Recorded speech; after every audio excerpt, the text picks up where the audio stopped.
Très chers internautes, vous qui nous suivez de partout, merci d'avoir choisi notre chaîne Denzel OS TV. Et aujourd'hui, nous allons parler de quelques sujets. Sujet, il y a Bogis Bompema qui a écrasé Weranson. Alors, écrasé, donc, Nazobengango, il a vraiment écrasé, donc, à Sokoli Weranson. Nayoki pasi makasi me a musique eza bongo toloba nini. Bogis Bompema nous a dit Weranson ne chante sans JB Mpiana aza eloko te. Bogis Bompema alobi mutu afula Weranson ezali JB Mpiana souverain binadam. Afula na nzembone ya mulolo a expliqué. Céliostar n'existait pas. Céliostar n'existait pas. JB Mpiana nde mutu aye a tomboli wenge, a komisi wenge ndenge ekoma. Plus loin à lobby, Weranson alingaka kima même na Canada. Kosala bilanga ya Mansana na Canada. Ye mtazolo bangate. Tokolanda ye tina suka. Ma question est celle-ci. Est-ce que JB Mpiana mutazo tinda ye? Po ba makambo e bandaka la esila kakate. Est-ce que Weranson naza pena faux chanteur? Nazo tia extrait d'abord ya Wera. Bangomi balena JB bazo sala improvisation. Wera sala improvisation, JB aye minze monnaie à voyage. Siko toyoka nani asala nani na wenge? Est-ce que ndenge Bogis azoloba azana raison? Nalingi kutu ko commenter yango trote nazotia tolanda nanu nzembo oyo ya voyage ezalaki lors ya mariage ya mwana ya JB Mpiana Abraham. Tomona Weranson na podium moko Adolphe Dominguez azaki na pointe.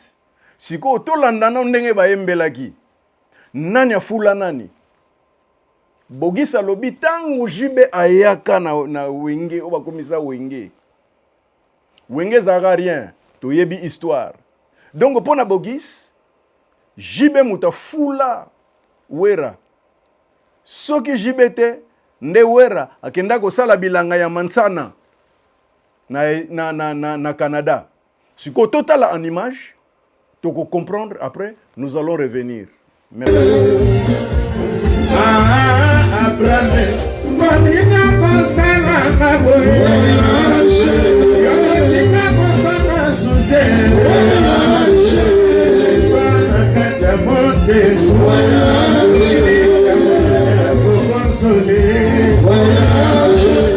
Abraham, wana JB Marine, wana tepe keseni mini, mama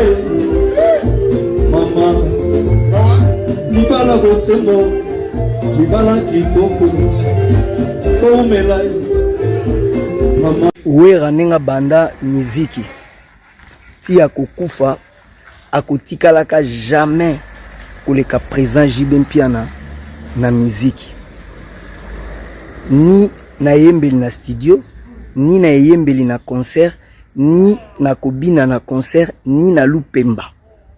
Wera nenga za vivant ti akokufa aza na eloko moko te ya miziki akoyi kosala o akoleka o akodépasser présent JB. Ezate na bandeli ni na concert ni na studio ni na kobina ni na charisme ni na leadership. Poso iba compara ki na président JBT alingaka azala nani. Po ba se comparaka toujours na muto aleki. Po président JB aza unité de mesure. Soyons réalistes ba congolais. Toko sabatute Wera normalement na vini face aloba président JB merci. So naza lelo boza grâce na yo ning ba ve Josar bazolo ba soto za lelo pona papa après 6 mois une année ba journaliste ba ko luka tata wana andenge ni oliake pa Wera esuka ka na mikungu na misili to Wera sombeli yo ndako. Donc c'est ça. Et puis pona mutasala lisaponge ya mibale za problème te mot d'ordre de GCP samaki pa ya grand leader ya wenge oyaza président JB Mpiana. Donc ezaka wera te mutu aza na fait vert to aza na priorité ya kosala lisaponge. Mutu nyonso to aleka na wenge akosala lisaponge na ye. Akosala parcours na ye ya wenge akokobete yango. Po mutu alakisaka nzela, mutu asala wenge zala, mutu abimisa wenge. Po toyeba yango esapesa mot d'ordre lisaponge. Po mukolo bayemba na studio batutu bazala mutu aboya yango azala te. Donc lelo eza na histoire mususu te koleka o biso toyebi ya wenge bima. Parce que soki totuni concert ya Selo Star ezalaki nini ebetama wapi. Mais premier concert ya wenge jour babeta ezali mais ya Selo Star ezate. Album ya wenge ezali o ebimisa wenge mulolo o e reconfirma wenge comme orchestre moko ezali ekoti parmi ba orchestre minene ya mboka qui ne bouger ezali. O to etikali donc ezali normal parce que Papa Rochero Taboulé comme grand sage, comme intellectuel, comme Batbasala Nzela lobi luka oyeba nani asala ki nzela et o luka banani baleki na nzela. Au président Jibaza muto asali nzela. Muto azana caché o avalidaka banzembu. Oyo soki nzembo na wa yembite nzembo na bato bayoka yango te koteka mate. Eza clair. Yangwano moni mot d'ordre se pesama. Mutu mota ko yiko en vouloir wera ndenge azo sali saponge mutu nyonso tu azana wenga ko leka sali saponge pour mot d'ordre fait vert ya grand leader charismatique président JB Mpiana ici à Pesaki parce que public azelaka ye aloba. Donc c'est ça. Boya ko saba congolais te o boy o ndenge Jeff alingaka o JB a s'accrocher na succès ya wera ndenge non c'est archi faux. Donc wera nde ba ye po amona ki na président JB po biso tozana nzembo moko te ya wera ya liboso soki ezali bobimisela biso oyo balekaki avant mulolo na président JB ki nzembo oyo ya wera ezo sala succès ko baleki na président JB après président JB yo sala mulolo oba makambo wera travailler ka mamone etali biso te po musalo président JB asali na musique congolaise ya koyemba banzembo ya danger wera sali yango tazana ngote ndenge président JB yembaka na studio ndenga yembaka na concert wera ndenga yembaka na concert to na studio za ndenge moko na concert zali moi na butu na concert za na balakine ebele eza na ba irrégularité ebele oyo congolais nyonso to ayebi eza ba vérité oyo batu balingi to loba te mais eza bongo. Président JB aza leader ya ba œuvre aza grand artiste ndenga yembaka na studio na concert kuta yemba lisusu koleka ndenga yembaki na studio ayebi ko ajuster ba note ayebi ko telema na ba note. Donc un grand leader, un grand chanteur. So yo ki ndenga yemba banzembo po batebele ya wenge bazolinga na makolo ba vérité te. Mais boyoka ki Didier Masela so asali nzembo na lingaka président JB ayemba. Mais président JB kuti Didier Masela na wera na wenge ndako ba wera si je trompe pas ekangami na ndako ba ve Didier to ndako mona kati to mibale après ya bango si je trompe pas pour kala trop. Normalement ce qui ve Didier Masela fa privilégier mutu il faut que ça la wera il faut que ça président JBT. Mais ce qui nzembo na yeninga beta kitolo ke il faut piano yebi timbre piano azana yebi timbre ya piano parce que par rapport à travail donc aza réaliste nzamba pambola ye tango ale makaba zolo ba kenzemu na no yembisa wera et na yembisa mingi JB po na sala banzemu na ndenga likolo dazolo ba déjà clair que na voix na ye biso toza ko se retrouver na voix na ye zo sala force ya orchestre. Mais la cité que yemoko ka mutayeba iko yemba yemoko président JB mutu abetra ba instrument tout non union fait la force. Mais to komi na terre ko étaler ba vérité. Jamais ba congolais ba ko comparer artiste président JB Mpiana na wera na ko yemba to na wera na travail. Voilà c'est clair. Ndenge wera yemba na studio ba ko bongisa mo ba bouton ba ni mais c'est komi na concert et comme mutu mususu donc ba irrégularité zali belé na concert ayembaka bien te na concert okondima te ke tant oya umeli na musique azoyemba bongo mais président JB ayembaka correct un grand chanteur baza moi na butu yango wana moni tokomi na temps ya koetale ba vérité na ba témoignage ya bato nyonso to bayebi bango bazolobaka langage moko tangu ye jiba yaki nde tokomaki boye bato bayebi c'est le star te. Donc tozozela totala moto owera kutanaki na ye ole suka kaka na $20 zwa moto ole suka kaka na mikungu na misili tokosepela lokola aza bénéficiaire asombela ye ndako asalela ye ya minene ekozala bien.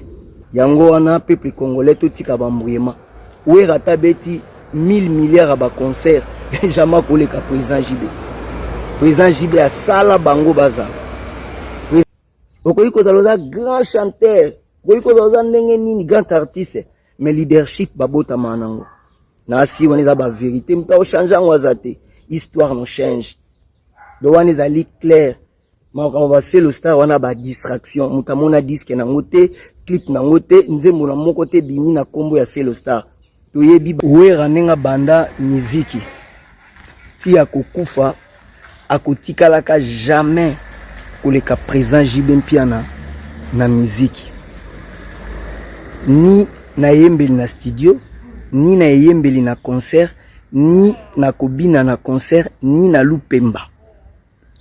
Il faut bon retenir yango.